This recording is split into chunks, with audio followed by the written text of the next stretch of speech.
Salam sejahtera dalam kasih Tuhan Yesus Kristus, di mana saja saudara seiman berada, Tuhan Yesus mengasihi kita. Dalam hidup ini, setiap orang pasti ingin berbahagia, benar saudara? Ada orang yang merasa bahagia ketika memiliki atau mempunyai materi yang begitu banyak. Semakin banyaknya harta yang dia miliki, maka ia semakin berbahagia. Ada juga orang yang sudah merasa bahagia dengan apa yang dia miliki sekalipun tidak berkelebihan secara materi.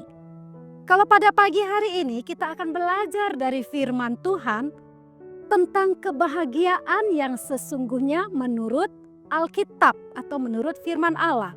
Kalau kita baca di dalam Injil Matius pasal yang ke-5 ayat 1 sampai ayat yang ke-12, ayat-ayat ini berisi mengenai khotbah Yesus kepada murid-muridnya tentang kebahagiaan yang sesungguhnya atau tentang kebahagiaan yang sejati.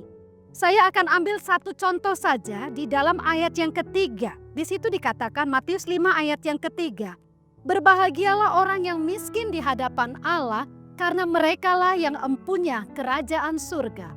Kalau dalam versi Indonesia Modern Bible, di situ mengatakan, berbahagialah orang yang miskin dalam roh, karena merekalah yang memiliki kerajaan surga. Versi ini lebih menjelaskan lagi bahwa yang dimaksud di sini adalah miskin di dalam roh. Miskin dalam roh artinya saudara-saudara mengakui ketergantungan penuh hanya kepada Tuhan. Dan menyadari bahwa segala sesuatu yang ada di dalam dirinya itu semua berasal dari Tuhan. Jadi yang dimaksud dengan miskin di ayat ini bukanlah orang yang tidak punya harta, orang yang melarat, tidak punya apa-apa, tidak.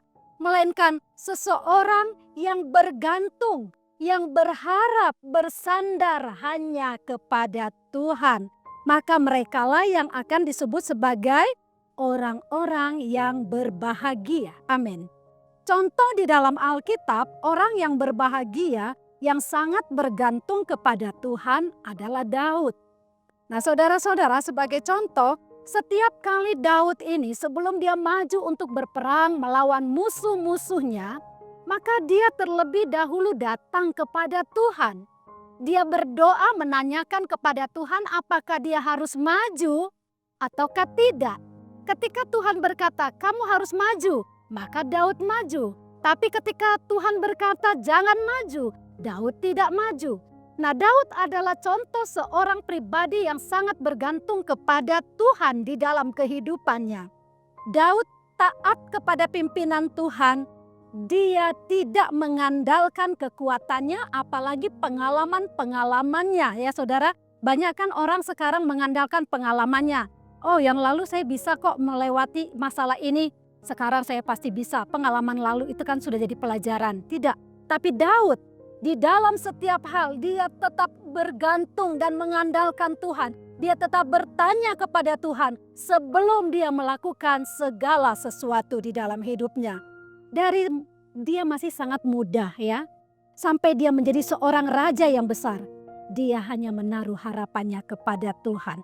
Mazmur 62 ayat yang kedua dan ketiga dikatakan, hanya dekat Allah saja aku tenang, daripadanya lah keselamatanku.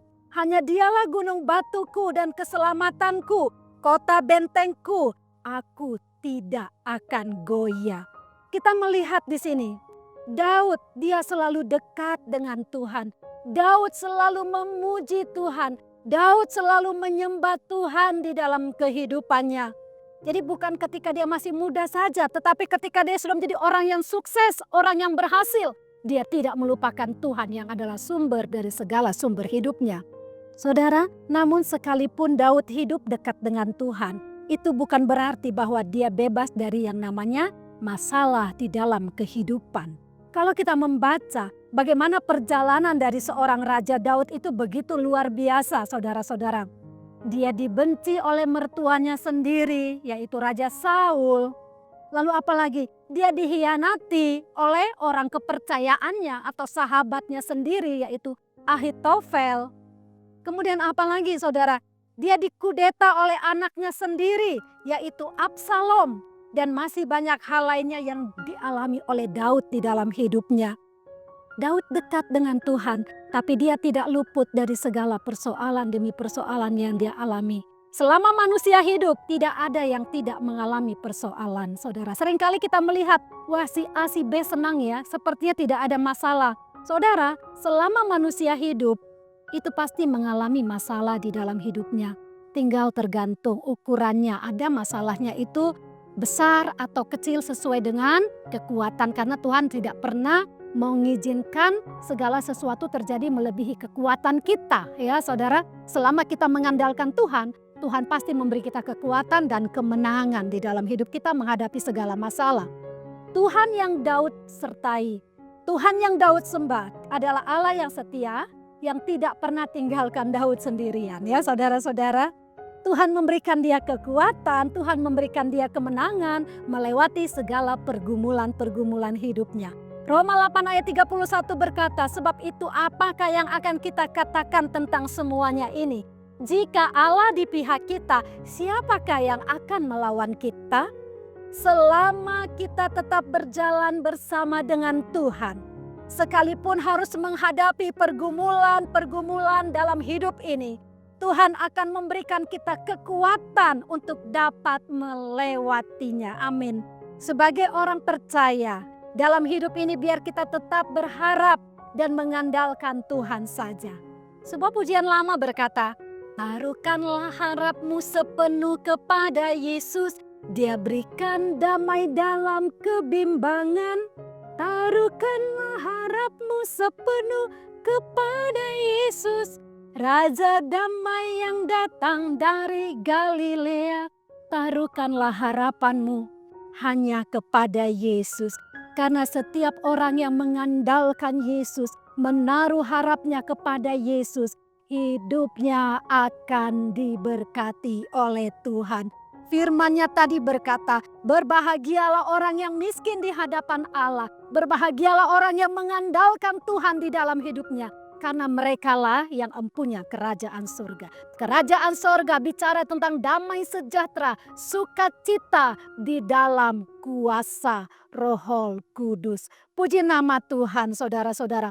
Orang yang mengandalkan Tuhan di dalam hidupnya dan selalu menaruh harapannya hanya kepada Tuhan, maka kuasa Allah yang besar itu akan terus mengalir di dalam hidupnya seperti aliran sungai yang tidak pernah kering.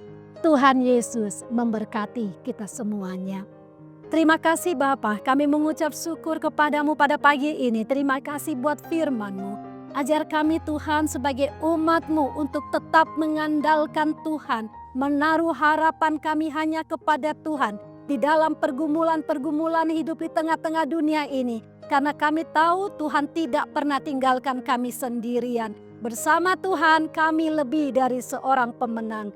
Berkati umat-Mu di mana saja berada yang sudah mendengar firman-Mu. Engkau terus kuatkan di dalam setiap pergumulan, Tuhan menjadi jawaban. Karena kami percaya dari Tuhanlah datang pertolongan kami. Terima kasih buat hari ini. Terima kasih buat berkat yang telah Tuhan sediakan bagi kami. Penyertaan Tuhan menjadi bagian dalam hidup kami. Kami mengucap syukur buat firman yang telah kami terima di dalam nama Tuhan Yesus Kristus. Haleluya. Amin.